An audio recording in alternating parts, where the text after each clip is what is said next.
Mga balita sa loob ng bayan. Mga balitang dapat mong malaman. Balitang makatotohanan. Balita na ang direksyon ay pagunlad ng bayan. Balitang Bayan! Magandang araw ng Sabado. Ngayon po ay ikapitong araw ng Pebrero, taong 2026. Ako po si Princess Sarah Joy Antolino. At ako naman po si Natalie Eliazar. Kami po ang maghahatid ng makabuluhang balitang bayan na amin nakalap sa bayan ng Brooks Point ngayong linggo. Narito ang ulo ng mga balita na ihahayag sa atin ng Barong-Barong Elementary School o ng Best News Team. Mga balita sa loob ng bayan. Mga balitang dapat mong malaman. Balitang makatotohanan. Balita na ang direksyon ay pagunlad ng bayan. Balitang Bayan! Alternative Learning System Senior High School, inilunsad na sa Mariñana National High School. Brooks Point, namayani sa kahusayan sa pamamahala ng sakuna sa Mimaropa. NBI Provincial Director, nagsagawa ng ocular visit sa Brooks Point Satellite Office. 4th Air Reserve Center, nagsagawa ng BCMT recruitment sa Brooks Point. Pagbubukas ng bagong gusali na Palawan Pawn Shop Brooks Point Branch, silipin. Kauna-unahang MO's Regular Employees Meeting, matagumpay na idinaos. Mga kawani ng National Food Authority Puerto Princesa, bumisita sa tanggapan ni Mayor Benedito. Mayor Benedito, pinangunahan ng mass outtaking ng bagong halal na purok officers sa Barangay Ipilan. Pagdiriwang ng National Bible Month Celebration, pinangunahan ng MVFP Advocates. At atletang tubong Brooks Point panalo sa 13th ASEAN Para Games sa Thailand. Magbabalik ang Best News Team para sa mga detalye ng Balitang Bayan. Mga balita sa loob ng bayan. Mga balitang dapat mong malaman. Balitang makatotohanan. Balita na ang direksyon ay pagunlad ng bayan. Balitang Bayan! At nagbabalik ang ating Balitang Bayan. Tayo po ay manatiling nakatutok sa programang ito para sa ating unang balita, Alternative Learning System Senior High School, inilunsad na sa Mariñana National High School. Tunghayan natin ang detalye sa balita ni Best News Reporter Ivy Jane Angas. Balitang Bayan! Opisyal na inilunsad ang Alternative Learning System Senior High School nitong araw ng Miyerkules, Enero 21, taong 2026 sa Mariñana National High School sa pangunguna ni OIC Mayor at Council Starwat Joseph M. Benedito. Katuwang ang mga kinatawan ng Department of Education, mga guro, magulang at mag-aaral na inaasahang makikinabang sa programa. Naging matagumpay na naturang paglulunsad. Sa kanyang mensahe, binigyang diin ng OIC Mayor at Council Stalwart Joseph M. Benedito na ang Alternative Learning System Senior High School ay mahalagang alternatibong plataforma para sa mga kabataang hindi nakatapos o nahinto sa formal na pag-aaral upang muling makapagpatuloy at makapaghanda para sa mas mataas na edukasyon, trabaho o kabuhayan. Ayon sa konsyal, layunin ng programa na magbigay ng flexible at learner-centered na paraan ng pagkatuto ng tumutugon sa iba't ibang sitwasyon ng mga mag-aaral sa komunidad. Kasama sa naturang programa sina Municipal Vice Mayor Attorney Mary Jane D. Feliciano, Punong Barangay Marvin M. Juanerio bilang pagpapakita ng buong suporta para sa lokal na pamahalaan at pamayanan. Ayon sa pamahalaang bayan, ang paglulunsad ng Alternative Learning System Senior High School ay sumasalamin sa adhikain ng LGU Brooks Point na isulong ang inklusibo at pantay na edukasyon para sa lahat. Sa pamamagitan ng programang ito, inaasahang mas maraming mamamayan ang magkakaroon ng pagkakataong mapaunlad ang kanilang kaalaman at kakayahan na magsisilbing pundasyon ng mas matatag na lokal na kaunlaran at mas positibong kinabukasan para sa bayan. Mula sa Barong-Barong Elementary School, ako po si Ivy Jane Angas, nag-uulat para sa Balitang Bayan. Salamat, Ivy. At sa Balitang Pangbayan, Brooks Point, namayani sa kahusayan sa pamamahala ng sakuna sa Mimaropa. Para sa detalye, narito si Best News Reporter City Luisa Biso. Balitang Bayan! Kinilala ang Municipal Disaster Risk Reduction and Management Council Office, MDRRMC o ng Brooks Point ng RDRRMC Mimaropa sa 2025 Regional Assessment of Local Disaster Risk Reduction and Management Councils and Offices. Matapos makamit ang rating na 2.74, ang pagkilalang ito ay patunay ng matibay na pamumuno, maayos na paghahanda at sama-samang pagkilos ng lokal na pamahalaan para sa kaligtasan ng komunidad. Ang pagkilala ay sumasalamin sa pamumuno ni Honorable Cesario R. Benedito, Jr., Municipal Mayor at MDRRMC Chairperson, at sa walang sawang pagsisikap ng MDRRMC o kasama ang mga katuwang na tanggapan sa pagpapatupad ng mga programang pangkaligtasan at paghahanda sa sakuna. Ang dedikasyon ng mga kawani ay naging susi upang maabot ang mataas na antas ng kahusayan sa regional assessment. Ang plakang pagkilala ay tinanggap ni na Mayor Benedito, Municipal Administrator at MDRRMO Officer, Engineer Ryan R. Miranda noong Enero 22, 2026 sa Swiss Bell Hotel, Blue Lane, Santa Cruz, Manila. Lubos na nagpapasalamat ang LGU Brooks Point sa RDRRMC Mimaropa at OCD Mimaropa sa patuloy na suporta at patuloy itong kikilos upang masiguro ang ligtas at panatag na Brooks Point para sa lahat. Mula sa Barong-Barong Elementary School, ako po si City Biso, nag-uulat para sa Balitang Bayan. Maraming salamat sa iyo, City. Susunod, NBI Provincial Director, nagsagawa ng ocular visit sa Brooks Point Satellite Office. Silipin natin ang buong detalye sa ulat ni Best News Reporter Alexa Fidel. Balitang Bayan. Nagsagawa ng ocular visit si NBI Provincial Director Attorney Jose Gabriel Jr. sa Brooks Point National Bureau of Investigation Satellite Office sa loob ng Brooks Point Event Center Compound, Barangay Tubtob ngayong Enero 20, 2026.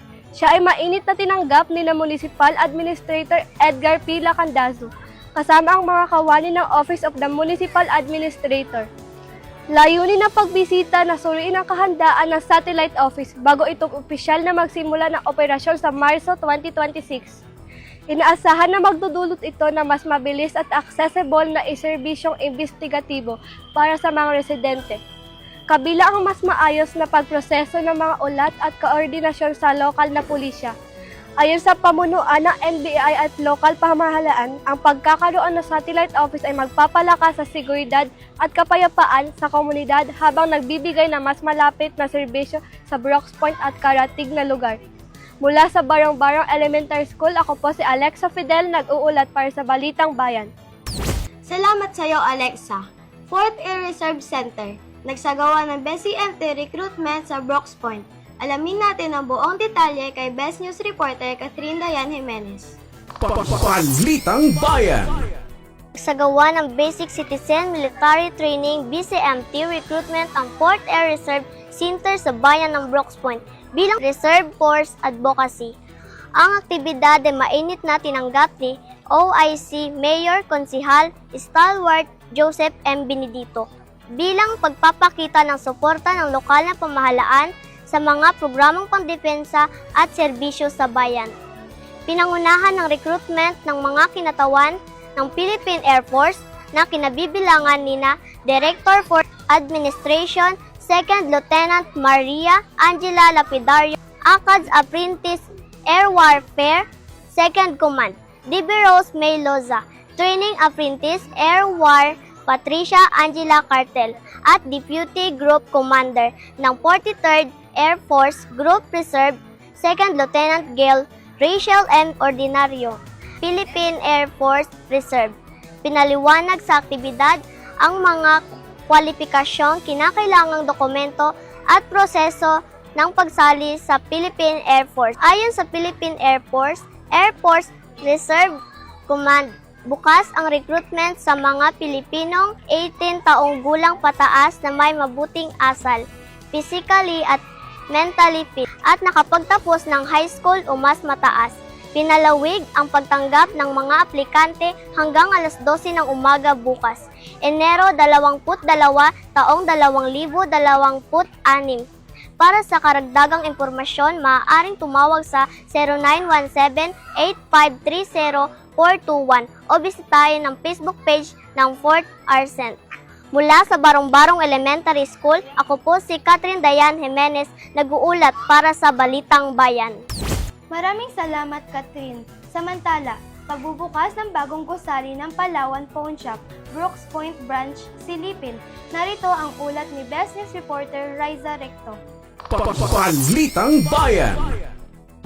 Formal na binuksan ang Palawan Pawn Shop Brooks Point Branch nitong araw ng Miyerkules, Enero 21, 2026 sa Lorenzo Tan M. Rodriguez Street, Barangay Poblacion, District 2.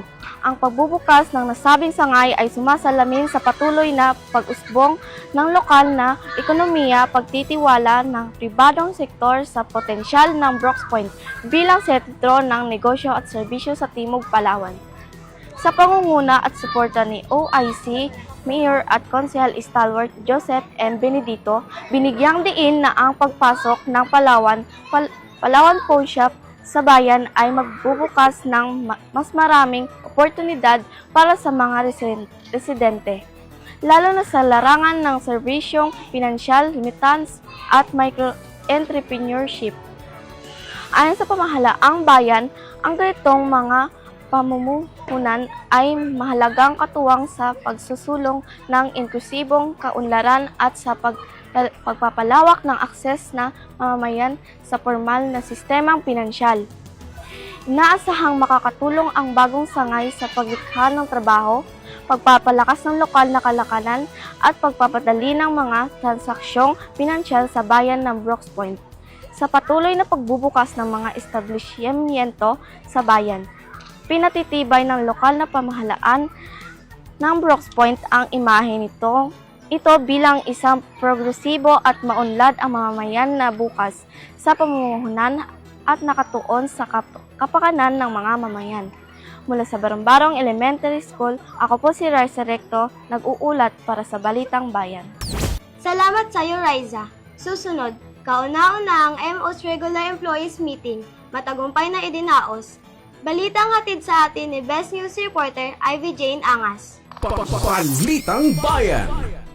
Matagumpay na naisagawa ang First Regular Employees Meeting 2026 sa pangunguna ni Municipal Mayor Cesario R. Benedito Jr., katuwang sina Municipal Administrator Edgar P. Lacandazo, Private Secretary 2 Rodin Paas, Administrative Assistant 4 Mary Jane Cuarte nitong araw ng Martes, Enero 20, taong 2026 sa New Municipal Building, bilang panimulang hakbang sa mas organisado at empisyenteng paghahatid ng serbisyong publiko sa buong taon. Tinalakay sa pulong ang mga mahalagang agenda bilang pagsusumite ng OPCR at IPCR accomplishment para sa Hulyo-Disyembre 2025, gayon din ang mga target at plano para sa Enero-Hulyo 2026, kasama rin dito ang schedule ng forced leave, paghahanda ng individual at team development plans para sa calendar year 2026 at mga planong may kaugnayan sa pre-retirement at succession upang matiyak ang tuloy-tuloy na mahusay na pamumuno at operasyon sa mga tanggapan ng munisipyo. Inaasahan ang lahat ng kawani ay maging maagap at responsable sa pagtupad ng itinakdang deadlines, kabilang pagsusumite at updated personal data sheet at sworn statement of assets, liabilities, and net worth. Ayon sa punong bayan, ang malinaw na layunin at sama-samang pagkilos ng mga empleyado ang magsisilbing pundasyon ng isang transparent, people-centered at epektibong pamahalaang lokal na patuloy na maghahatid ng dekalidad na serbisyo para sa mamayang ng Brooks Point. Mula sa Barong-Barong Elementary School, ako po si Ivy Jane Angas, nag-uulat para sa Balitang Bayan. Maraming salamat sa iyo, Ivy. Samantala, mga kawani ng National Food Authority Puerto Princesa, bumisita sa tanggapan ni Mayor Benedito. Narito ang ulat sa atin ni Best News Reporter City Luisa Biso. Balitang Bayan. Isinagawa ang isang courtesy call ng National Food Authority, Puerto Princesa City nitong araw ng Biyernes, Enero 23, 2026 sa lobby ng New Municipal Building, Barangay Tubtob, Brooks Point, Palawan.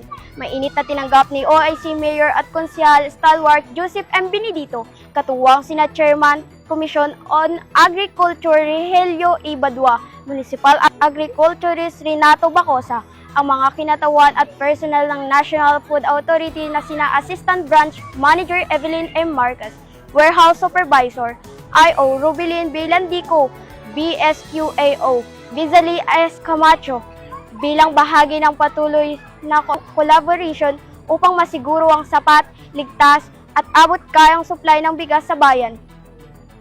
Tinalakay ang mga usapin kaugnayan ng posibleng tulong ng LGU Brooks Point sa National Food Authority, kabilang ng pagbibigay ng espasyo na maaaring magamit bilang warehouse para sa mas epesyenteng pag-iimbak at pamamahagi ng bigas. Layunin nitong mapabilis ang procurement at distribution, lalo na sa mga panahong may mataas na pangangailangan o sakuna, upang mas mapalakas ang food security ng mga mamamayan. Nagpasalamat ang kinatawan ng NFA sa bukas na pagtanggap at suporta ng lokal na pamahalaan sa pangunguna ni OIC Mayor at Konsehal Stalwart Joseph M. Benedito. Ayon sa Konsehal, patuloy na isusulong ng pamahalaang bayan ang mga programang magpapabuti sa kapakanan ng mamamayan, lalo na sa larangan ng seguridad sa pagkain. Bilang bahagi ng adhikaing mapaunlad ang Brooks Point sa pamamagitan ng maayos na serbisyo at matibay na ugnayan sa mga katuwang na ahensya. Mula sa Barong-Barong Elementary School, ako po si City Biso, nag-uulat para sa Balitang Bayan. Salamat sa iyo, City. Mayor Benedito, pinangunahan ang mass oath-taking ng bagong halal na Borok Officer sa Barangay Ipilan. Sa ulat ni Best News Reporter Alexa Fidel. Balitang Bayan. Pinangunahan ni Municipal Mayor Cesario R. Benedetto Jr. kasama ang ilan sa mga miyembro ng Sangguniang Bayan ng Brooks Point ang mass oath-taking ng bagong halal na Porok Officer sa Barangay Ipilan nitong araw ng Linggo, Enero 25, 2026 sa covered court ng Barangay Ipilan, Brooks Point, Palawan bilang formal na pagsimula ng kanilang panungkulan sa komunidad. Sa kanyang inspirational message, binigyan diin na puno ba ng kahalagaan ng mga Porok Officers bilang unang takbuhan ng mga mamamayan sa usaping pangkaayusan, serbisyong panlipunan at mga programang pangkaanluran. Kinikayat niya ang mga opisyal na isabuhay ang katapatan, disiplina at malasakit sa kapwa sa pagtupad ng kanilang mga tungkulin at maging katuwang ng pamahalaang bayan at barangay sa pagpapatupad ng mga proyektong magpapabuti sa kalidad ng buhay ng mga residente. Ang nasabing seremonya ay dinaluhan din ng mga opisyal ng Barangay Ipilan sa pangunguna ni Punong Barangay Nadsmel A. Basil. Gayon din ang iba pang panauhin mula sa komunidad, pinakita ng kaaktibidad ng patuloy na adhikain ng LGU Brooks Point na palakasin ang grassroots governance at linangin ang responsableng pamumuno sa Antas Porok bilang pundasyon ng isang maunlad, organisado at mapayapang pamayanan. Mula sa Barong-Barong Elementary School, ako po si Alexa Fidel, nag-uulat para sa Balitang Bayan. Maraming salamat, Alexa. Samantala, pagdiriwang ng National Bible Month Celebration pinangunahan ng MVFP Advocates. Narito ang ulat ni Best News Reporter Catherine Dayan Jimenez. Balitang Bayan.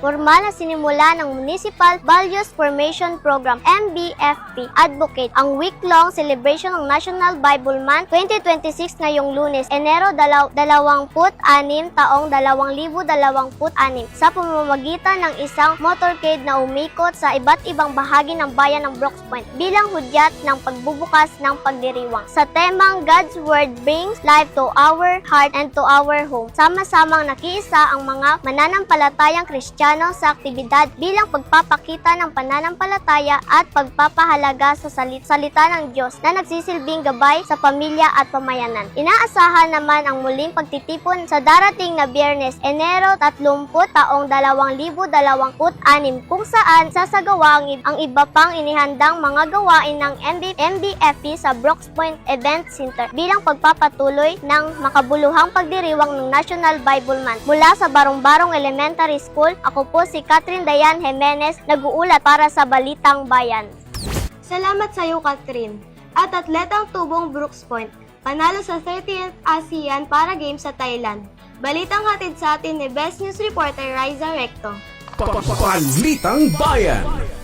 Pinaparating ng pamahalaang bayan ng Brooks Point ang taos-pusong pagbati at pagkilala kay Clifford Trusino, ang ipinagmamalaking atleta ng bayan sa kanyang mga kahanghang tagumpay sa 13th ASEAN Para Games na ginanap sa Thailand. Muling nagbigay karangalan si Trusino sa Brooks Point at sa buong bansa matapos niyang makamit ang silver medal sa men's 100 meters T52 sa oras na 18.55 seconds. Dagdag pa rito, ipinamalas ni Trusino ang kanyang world-class best performance sa men's 800 meters T52 kung saan nagtala siya ng 2 minutes and 16 seconds upang makuha ang 1-2 finish kasama ang kapwa Paralympian na si Gerald Pete Mangliwan sa main stadium ng Nahon, Ratchasima. Ang nasabing tagumpay ay patunay na ng kanyang matinding dedikasyon, disiplina at determinasyon sa larangan ng pampalakasan. Si Clifford Trusino ay anak ni na Clemente G. Trusino Jr. at Mildred P. Trusino, kapwa tubong Brooks Point, Palawan. Ayon sa pamamalaang bayan, ang kanyang mga tagumpay ay nagsisilbing inspirasyon sa kabataan at sa buong komunidad at patunay na ang sipag at